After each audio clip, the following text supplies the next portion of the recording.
Pernah tak anda berhenti sekejap dan terfikir, sejak bila ya kita betul-betul mula faham tentang kesihatan mental? Agak-agaknya, bila manusia mula sedar yang kesihatan minda dan kesihatan tubuh badan kita ni sebenarnya saling berkait. Mungkin 100 tahun lepas atau mungkin baru-baru ni je. Jawapannya mungkin akan mengejutkan anda. Sebenarnya, ia jauh lebih lama daripada itu.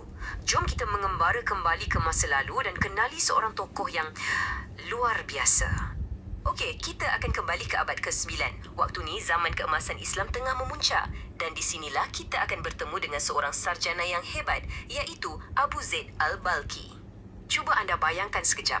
Ini abad ke-9 tau. Pada zaman ni, kalau seseorang tu rasa tertekan atau murung, selalunya orang akan kata itu sebab dia lemah atau ada masalah moral. Tapi, Al-Balkhi datang dengan satu pandangan yang betul-betul mencabar semua tu. Dan inilah idea utamanya. Satu konsep yang nampak mudah, tapi sebenarnya sangat-sangat mendalam. Al-Balkhi kata, jiwa kita yang merangkumi minda dan emosi, ia sama macam badan kita. Ia juga boleh jatuh sakit. Dalam karya agungnya, Memelihara Jiwa, Al-Balkhi guna satu analogi yang sangat jelas. Macam ni dia kata, badan kita boleh jadi sihat, boleh jadi sakit kan? Bila sakit, kita perlukan rawatan fizikal. Nah, sama jugalah dengan jiwa kita. Jiwa pun boleh sihat dan sakit. Dan bila jiwa sakit, ia perlukan rawatan psikologi. Ini satu anjakan pemikiran yang sangat besar sebab ia meletakkan kesihatan mental tu setaraf dengan kesihatan fizikal.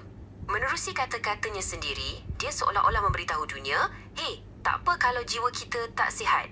Beliau terangkan lagi, bila jiwa tak sihat, akan muncullah simptom-simptom macam rasa marah, panik, sedih atau murung. Jadi, ini bukan lagi soal lemah semangat, tapi ia satu keadaan kesihatan yang boleh kita kenal pasti. Jadi, dengan meletakkan isu ini dalam kerangka perubatan, Al-Balkhi secara tak langsung telah memulakan satu perjuangan menentang stigma purba tentang kesihatan mental. Jadi, apa intipatinya? Pertama, dia menormalkan kesakitan jiwa ni. Ia sebahagian daripada pengalaman kita sebagai manusia biasa. Kedua, dia faham yang bila jiwa sakit, ia akan menjejaskan keupayaan kita untuk menjalani hidup. Dan yang paling penting, ia bukan sesuatu yang patut dimalukan. Sebaliknya, ia perlu diuruskan dengan cara yang rasional dan penuh belas kasihan. Dan yang lebih mengagumkan, Al-Balkhi tak berhenti setakat itu sahaja. Beliau mengemukakan satu lagi idea yang jujurnya jauh mendahului zamannya, iaitu kepentingan untuk kita mendapatkan bimbingan. Lihatlah proses yang beliau cadangkan ni. Sangat sistematik. Langkah pertama, kenal pasti dulu simptomnya. Sama ada rasa marah, panik atau apa-apa saja. Langkah kedua, fahamkan yang ini adalah isu kesihatan, bukan soal moral. Dan langkah ketiga, ini yang paling revolusioner. Beliau syorkan untuk dapatkan nasihat daripada kaunselor yang bijaksana. Dia betul-betul tekankan betapa pentingnya untuk kita cari bantuan. Fikirkan sejenak. Lebih 1000 tahun yang lalu, beliau dah pun nampak betapa pentingnya sokongan daripada orang lain dan intervensi untuk pemulihan. Satu konsep yang bunyinya sangat moden kan? Jadi, apa sebenarnya legasi Al-Balkhi yang masih kekal relevan dan penting untuk kita hari ini? Sumbangan terbesar beliau ialah mesejnya yang begitu jelas. Kesihatan jiwa adalah sebahagian daripada kesihatan tubuh.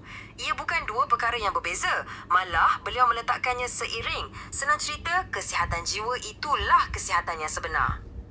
Dan ini membawa kita kepada satu persoalan besar untuk direnungkan.